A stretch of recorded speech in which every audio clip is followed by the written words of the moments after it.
Salut! Pour ceux qui viennent de rejoindre ma chaîne YouTube, je voulais me présenter parce que c'est vrai que j'ai en fait pas fait de vidéo pour me présenter. Alors, je m'appelle, j'ai un petit rhume, hein, mais je vais pas faire de coupure, j'ai pas envie là. Je,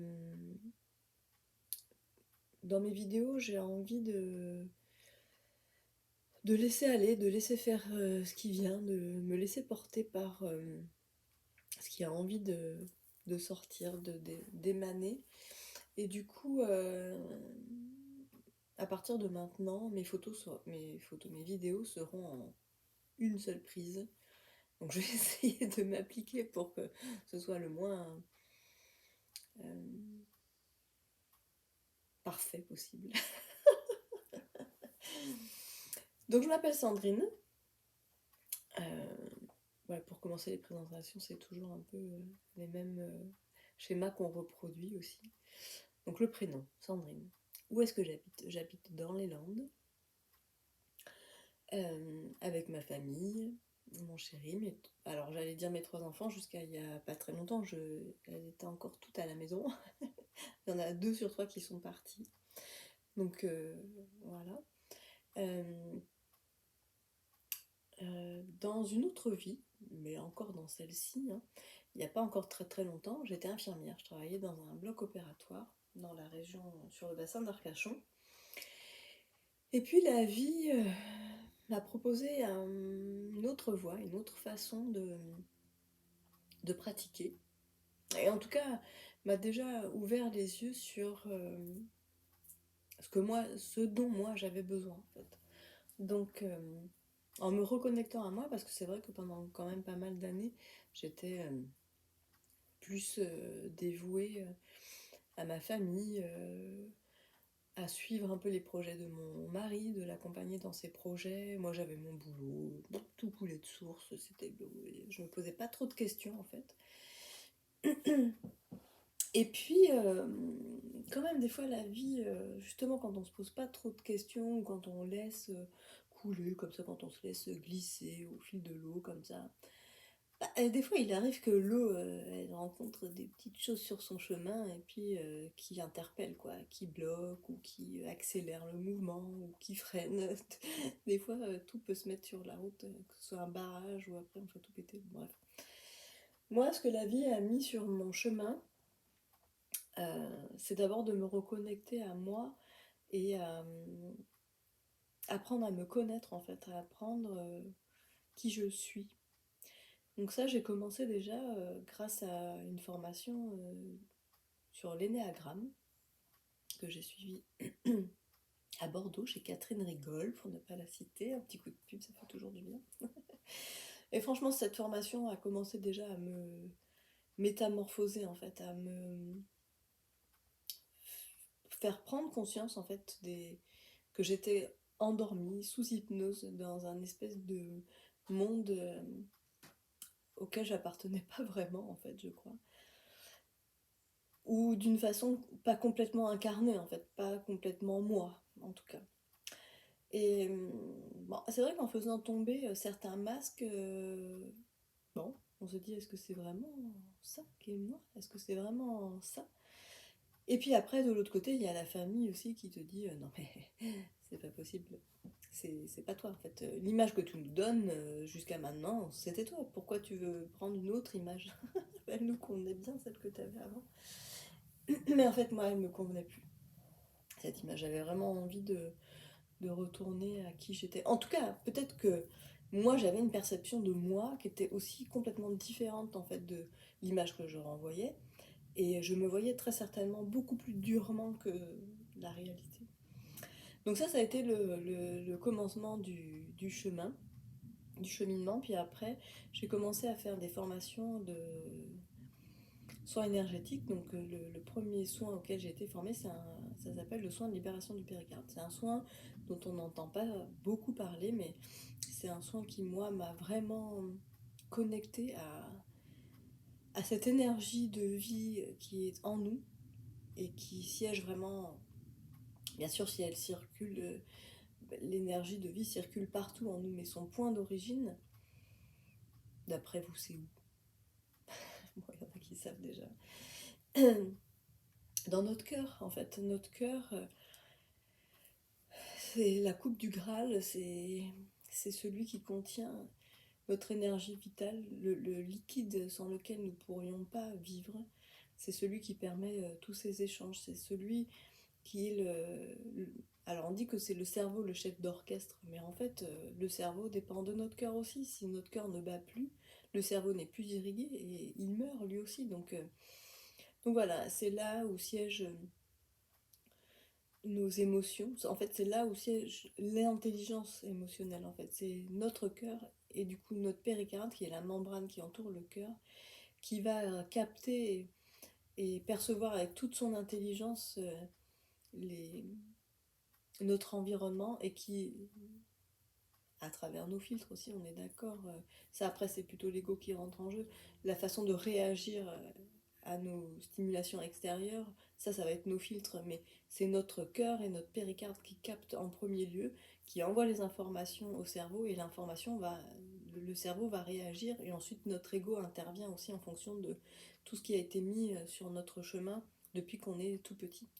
Donc voilà, la libération du péricarde, c'est un soin énergétique qui a pour but de libérer euh, les blocages émotionnels qui pourraient s'être fixés dans nos cellules, dans nos organes, dans notre corps. En fait, c'est vrai que quand on dit que de quelqu'un qui a des douleurs ou une maladie, on dit que c'est psychosomatique, voilà, bah c'est ça, en fait, c'est émotionnel et du coup, c'est là où on va venir dans l'énergie libérer ces blocages-là. Comme on dit, tout ce qui ne s'exprime pas s'imprime et à un moment donné, tout ce qu'on ne vit pas aussi émotionnellement s'imprime dans notre corps. En fait, on a tellement été habitué depuis qu'on est tout petit à ne pas vivre nos émotions. Les enfants, ils n'ont pas le droit de vivre leur colère parce que ça nous met mal à l'aise, parce que nous non plus, on n'a pas le droit de vivre notre colère.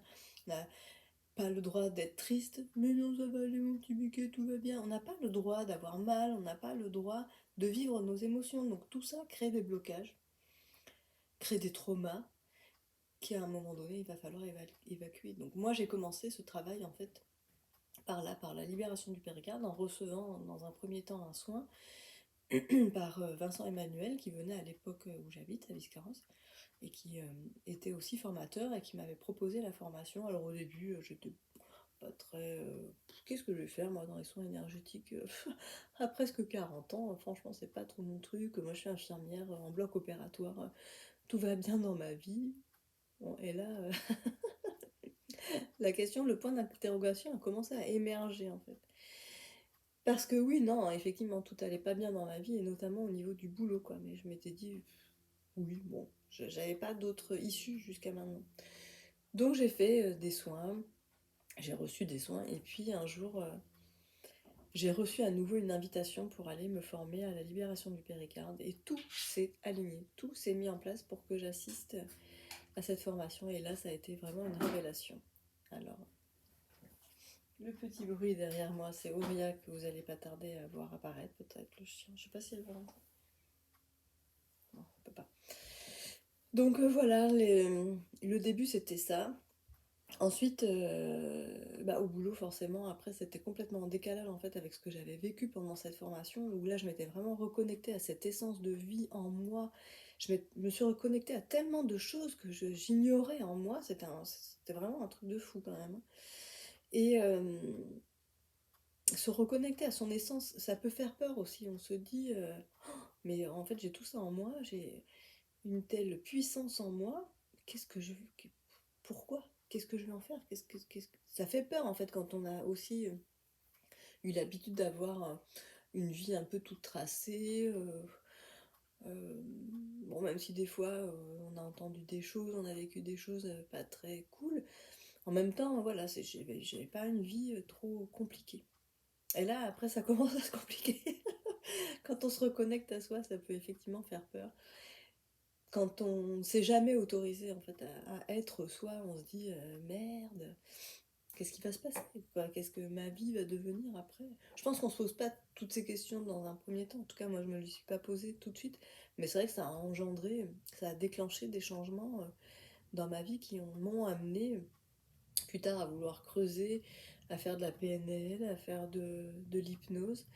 et à commencer à développer ma propre pratique, ce qui n'est pas forcément toujours évident, hein, mais ça se met en place petit à petit avec tous les outils que j'ai acquis. Donc là voilà, ça, tous ces petites obstacles entre guillemets que la vie a mis sur mon chemin, euh, en passant à travers, en fait, on découvre des capacités qu'on soupçonne pas en nous. Et en fait, tous ces petits alors j'allais dire burn-out, je n'ai pas fait de burn-out, mais j'étais vraiment pas loin, 2 fois. Je crois que j'étais pas loin une troisième fois, et c'est là où je me suis dit, il faut vraiment que tu t'en ailles, en fait. Je, j'en pouvais plus. Le boulot, j'étais devenue aigrie, je pense que j'étais insupportable pour mes collègues. J'arrivais encore à peu près à prendre sur moi avec certains chirurgiens et d'autres, non. C'était du rentre-dedans en permanence, la colère en permanence. Je me suis dit, c'est plus possible, je veux pas de cette vie, je veux pas être ça, je veux pas être ça, je veux être moi. Et moi n'arrivait plus à s'exprimer à l'hôpital. Donc je suis partie de l'hôpital l'année dernière, j'ai ouvert ma petite entreprise. Alors quand je dis petite, effectivement, j'ai le sentiment que des fois je diminue la taille volontairement de cette entreprise que je voudrais un peu plus grande. Mais bon, c'est le chemin pour l'instant. Je fais référence à ma petite entreprise, connais pas la crise, si vous avez la référence de la chanson. Donc voilà, en fait, le chemin pour l'instant que je parcours. Et donc, en fait, dans mes vidéos, j'ai envie de vous partager de façon assez spontanée, en fait, euh, ma vision, qui est juste ma vision, avec laquelle vous pouvez être en accord et puis complètement en désaccord. La PNL m'a appris ça aussi, et l'énéagramme aussi. L'énéagramme d'abord est confirmé par la PNL que on est tous des individus uniques avec notre façon propre de voir, comme on a nos les sillons des doigts qui sont uniques et qui nos empreintes digitales sont propres à nous-mêmes. Notre vision est unique et propre à nous-mêmes. Quand on a personne d'autre que nous n'a vécu et n'a perçu la vie à travers notre regard. Personne d'autre que nous ne sait ce que signifie telle ou telle chose pour nous. On peut des fois essayer d'expliquer notre vision, mais personne ne peut prendre nos yeux et pour percevoir à notre façon. Et la perception n'est pas qu'à travers notre regard, elle est à travers nos sens. Tout ça ne peut pas se transmettre en fait. Donc voilà, c'est tout ça, ça m'a été enseigné par l'énéagramme, la PNL, l'hypnose. Et c'est ce que j'essaye de, voilà, de vous donner ma vision des choses qui peut peut-être vous parler, euh, des enseignements que j'ai reçus, que ce soit en présentiel ou à travers les livres, ou à travers des conférences, ou voilà, ce sont des choses qui rejoignent ma vision des choses et que j'ai envie de vous partager dans ces vidéos. Donc là, à partir de maintenant, je pense que je vais lâcher prise aussi sur la perfection. Donc mes vidéos sont vues, elles sont vues, c'est très bien. Elles sont pas vues, elles sont pas vues. Je vais pas vous demander de mettre des likes ou des machins, je m'en fous.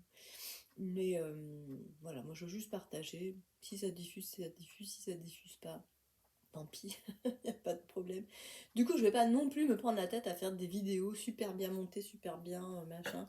Donc je vais vous les livrer telles que je suis, tel qu'est le moment là pour moi. Alors des fois, ça va durer plus ou moins longtemps parce que voilà, des fois je parle beaucoup, des fois je parle moins. Là, je me sens libre parce que je vois personne derrière moi, devant moi. Donc la parole est plus fluide et des fois, il est possible que je m'évade parfois. Voilà, si toutefois vous avez vu cette vidéo et que vous avez des questions, des sujets que vous voulez que j'aborde ou peu importe, bah, laissez-moi un message. Si cette vidéo ne vous a pas intéressé, vous pouvez passer votre chemin. Les commentaires discourtois sont pas spécialement les bienvenus, bien que toute critique est bonne à prendre, faut qu'elle soit constructive quand même pour tout le monde. Alors je vous embrasse, je vous dis à bientôt. Donc je vais poster après une vidéo sur le changement et ma vision un peu guidée par Jacques Salomé, j'avoue, mais ma vision un peu de ce qu'est le changement et de ce que moi j'ai pu un peu traverser. Voilà, je vous dis à très bientôt. Ciao.